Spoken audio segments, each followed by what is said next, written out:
Assalamualaikum warahmatullahi wabarakatuh. Kembali lagi dalam serial value investing.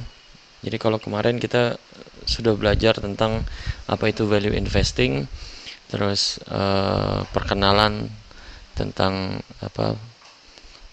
teknik-teknik dalam value investing itu sendiri. Nah, hal yang tidak kalah pentingnya adalah bagaimana cara kita mengumpulkan dana untuk menabung saham, ataupun berinvestasi. Nah, dalam cara menabung saham ini kita bagi menjadi dua. Ini yang pertama itu tentang bagaimana kita mengalokasikan dana dari pendapatan kita atau gaji kita tiap bulan, dan yang kedua bagaimana mengelola pendapatan keuntungan setiap dari pendapatan investasi setiap tahunnya untuk kita kalau istilahnya itu bunga berbunga, kalau istilahnya Warren Buffett. Oke, langsung saja. Jadi yang pertama adalah bagaimana cara mengalokasikan. Nah, cara mengalokasikan dana ini mungkin kita dapat merujuk ke artikel yang ditulis oleh di Wall Street. Sebenarnya sudah lama artikelnya, yakni tentang dollar cost averaging. Jadi dollar cost averaging ini adalah suatu metode di mana kita mengumpulkan saham itu dengan cara mengalokasikan dana setiap bulan dalam jumlah yang mungkin tidak besar, akan tetapi rutin dalam jangka waktu yang cukup lama, misalnya 5, 10 tahun ataupun 15 tahun. Nah, sebenarnya prinsip dari dollar cost averaging ini cukup mudah. Kita coba simulasikan ya. Jadi dari contoh misalnya, setiap bulan kita punya gaji atau pendapatan sekitar 5 juta rupiah. Nah, di sana setiap bulan kita harus mengalokasikan dana sekian persen dari nilai pendapatannya kita untuk dimasukkan ke dalam investasi. Dalam hal ini kita kasih contoh adalah 20% dari 20% dari gaji tadi 5 juta. Sehingga diperolehlah total nilai investasi adalah sekitar 1 juta rupiah. Nah, setelah kita mendapatkan nilai per bulan, maka menurut ataupun saran dari Benjamin Graham, jangan taruh atau jangan letakkan semua uang kita itu dalam satu tempat investasi. Nah, jadi kita mesti memisahkan, membagi menjadi 50%, 50%. Artinya 50% dana tersebut kita masukkan ke dalam saham, dan 50% lagi kita masukkan ke investasi lainnya. Itu bisa berupa obligasi ataupun emas, ataupun mungkin yang lebih gampang adalah deposito. Oke. Nah, setelah kita dapat mengalokasikan dana kita setiap bulan secara rutin sebesar 1 juta rupiah tadi, maka hal yang perlu kita lakukan adalah bagaimana mengelola keuntungan ataupun pendapatan dari hasil investasi tersebut sehingga dia terus meningkat secara nilai dan secara pendapatan di tahun-tahun berikutnya.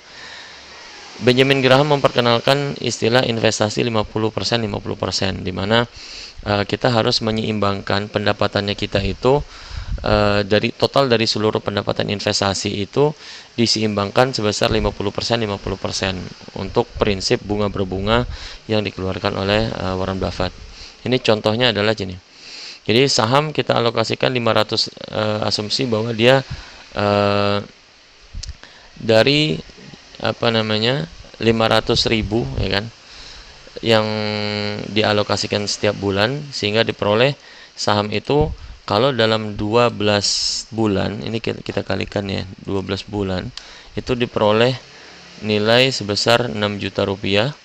Terus kalau deposito, kalau kita kumpulkan terus sebesar 500.000 setiap bulan dari gaji, itu 1 tahun akan mendapatkan sama ini 1 juta rupiah. Nah, dari sini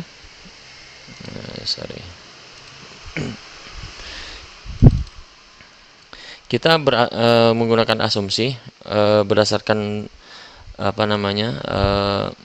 history yang kalau selama ini yang saya dapatkan ya.